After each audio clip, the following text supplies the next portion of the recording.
Yoda, the Grand Master of the Jedi Order, was on the Wookiee homeworld of Kashyyyk when the galaxy turned upside down. Picture this: the dense forests of Kashyyyk, home to towering trees, and Yoda, probably contemplating the balance of the Force or how he'd enjoy a cup of Roshir bark tea while watching over the battle below him. Then, in an instant, the Force cried out, a disturbance so profound that it rattled even the calm and collected Yoda. The peaceful day was shattered as Order 66 was executed. Two clone troopers, comrades moments before, turned on Yoda, but sensing the danger, with a swift acrobatic flip, he kills the two clones. Yoda, now fully aware of the betrayal, knew that the Jedi Order was falling. The once mighty Jedi were being hunted down across the galaxy. After a fateful duel with Darth Sidious, which ended in Yoda's narrow escape, he made the painful decision to go into hiding. He chose Dagobah, a remote, swampy planet strong with the dark side of the Force, a place that would mask his presence from the Sith. For years, Yoda lived in solitude, refining his understanding of the Force and preparing for the day he might guide the next generation. On Dagobah, Yoda became the quintessential hermit, his wisdom growing even as his body aged. By the time of Return of the Jedi, Yoda was ready to face his destiny, becoming one with the Force on his own terms, having fulfilled his role as a mentor to Luke Skywalker. Obi-Wan Kenobi was on Utapau when the dreaded Order 66 was issued. Fresh from finally defeating General Grievous in an intense battle, Obi-Wan thought the worst was behind him. But his clone commander, Cody, his friend and ally through hundreds of battles, received the fateful order and instantly turned on him. In a blink, Obi-Wan went from victorious warrior to a fugitive, falling off a cliff from a tank blast meant to end him. However, he survived the fall into the waters below.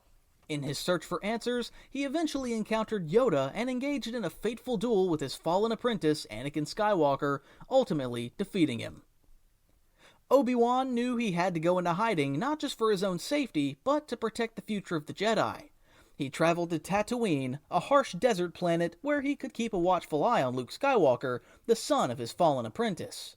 For years, Obi-Wan lived as Old Ben, a reclusive hermit. Beneath his guise, however, Obi-Wan was a guardian, constantly vigilant, ensuring that Luke would be safe until the time he was right to train him. In A New Hope, Obi-Wan faced Darth Vader on the Death Star, sacrificing himself to give Luke and his friends a chance to escape. His death was not an end, but a transition, as Obi-Wan became one with the Force, continuing to guide Luke from beyond as a Force ghost. Kanan Jarrus, formerly known as Caleb Doom, was just a Padawan when Order 66 tore his world apart. He witnessed his master, Depa sacrifice himself to give him a chance to escape, a memory that haunted him for years. Forced to grow up quickly, Caleb shed his old identity, becoming Kanan Jarrus, a drifter who hid his Jedi past behind a rugged exterior. For years, Kanan wandered the galaxy, avoiding the Empire's watchful eye and suppressing his connection to the Force. But destiny had other plans. He eventually ended up on the crew of the Ghost, a group of rebels fighting against the Empire's tyranny. He became a mentor and father figure to the crew, especially to the young and Force-sensitive Ezra Bridger. Kanan's journey was one of redemption as he slowly embraced his role as a Jedi once more. His story culminated in a heroic sacrifice where he used the Force to hold back an explosion, allowing his friends to escape. Kanan's death was not in vain. It was the final act of a Jedi who'd finally found his peace in the galaxy, giving his life so that others could continue the fight. Kellan was at the Jedi Temple, caught in the heart of the storm. As clones stormed the sacred halls, Kellan found himself protecting a young Force-sensitive child who would one day be known as Grogu, or more commonly referred to as Baby Yoda. With the temple under siege, Kellan acted swiftly, evading the clones with the help of the Naboo Royal Security Forces. He secured an escape for Grogu, taking the child under his wing and ensuring his safety as they fled into the unknown. Kellan's whereabouts after the escape remained shrouded in mystery, but his actions ensured that Grogu survived, eventually finding his way into the care of Din Djarin, the Mandalorian. Quinlan Vos, a Jedi Master with a rebellious streak, was always more comfortable operating in the gray areas of the Force. Known for his unconventional methods and his ability to blend into the criminal underworld, Quinlan was well suited for survival when Order 66 was declared. Although originally slated to be killed on Kashyyyk, Quinlan's fate was altered when his death was cut from the final version of events, leaving him alive and very much a thorn in the Empire's side. After the fall of the Jedi Order, Quinlan went underground, using his skills to help smuggle surviving Jedi and Force-sensitive children to safety through a secret network known as the Path. He became a ghost, leaving only his name scrawled on the walls of hideouts, a silent reminder to the Empire that they hadn't caught him yet. Quinlan's ultimate fate is unknown, but he remains one of the few Jedi who successfully evaded the Empire's reach, possibly still aiding the remnants of the Jedi in their fight against the darkness. Cal Kestis was just a young Padawan when the galaxy turned against him. As Order 66 swept through the galaxy, Cal's master, Jaro Tapal, fought valiantly to protect his apprentice, sacrificing himself so that Cal could escape. The trauma of the event forced Cal into hiding, where he suppressed his connection to the Force and took on a new life as a scrapper on the planet Bracca. For years, Cal lived in fear, hiding his abilities and doing everything he could to blend in, but fate had other plans. When an Inquisitor discovered his true identity, Cal was thrust back into the fight, forced to confront his past and embrace his destiny as a Jedi. His journey of survival and self-discovery is chronicled in the Star Wars Jedi Fallen Order and Jedi Survivor video game series, where Cal battles the Empire, uncovers ancient mysteries, and fights to protect those who cannot protect themselves. Cal's story is still unfolding, but his journey from scared Padawan to determined survivor is a testament to the resilience of the Jedi spirit. Despite the odds, Cal continues to fight, searching for a way to restore hope to a galaxy overshadowed by darkness.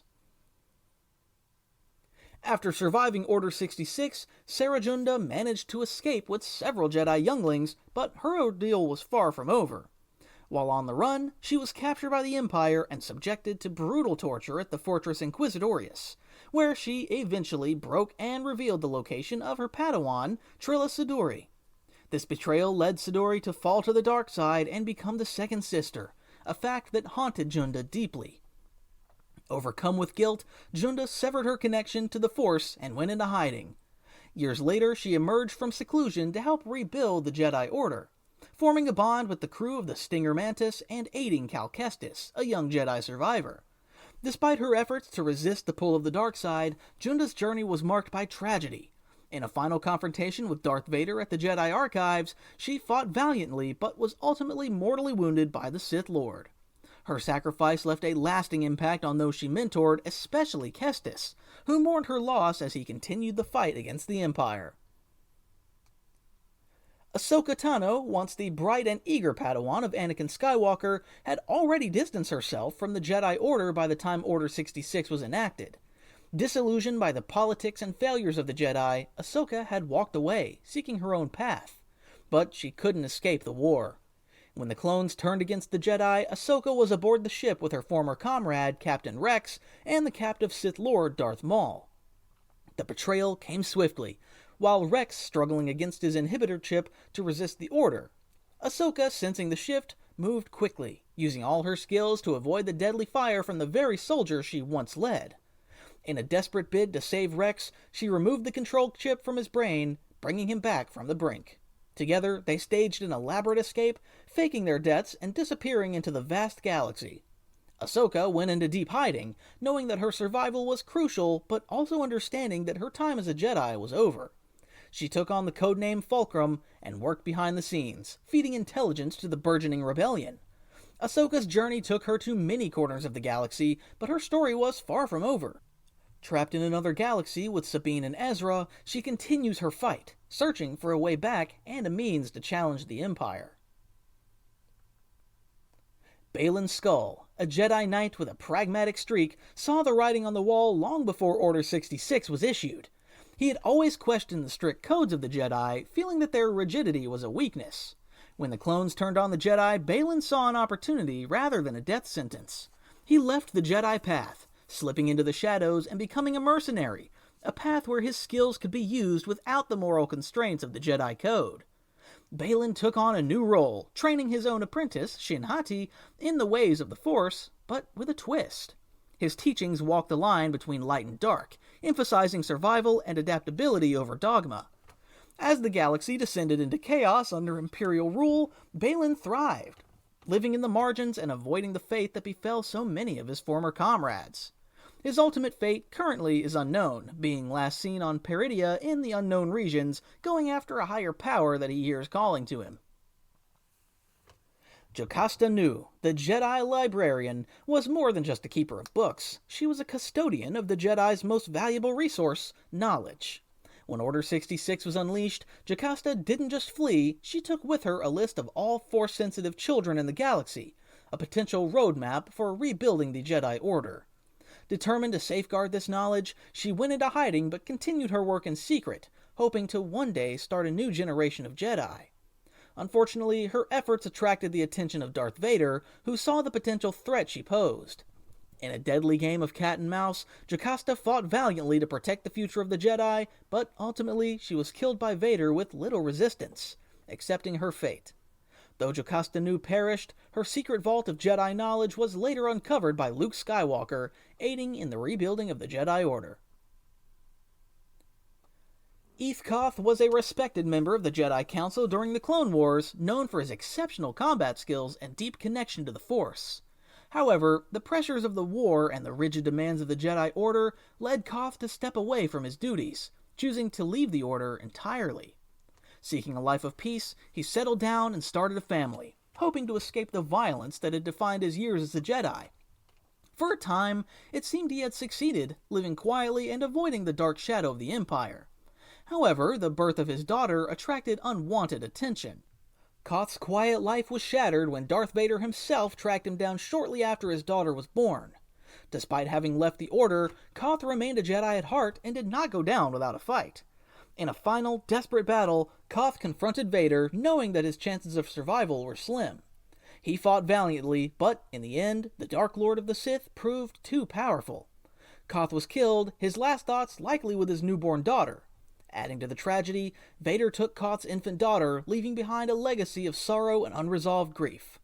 The story of Koth serves as a poignant reminder that even those who seek peace are not immune to the dark reach of the Empire. Luminara Unduli, a respected Jedi Master, survived the initial onslaught of Order 66, only to be captured by the Empire later.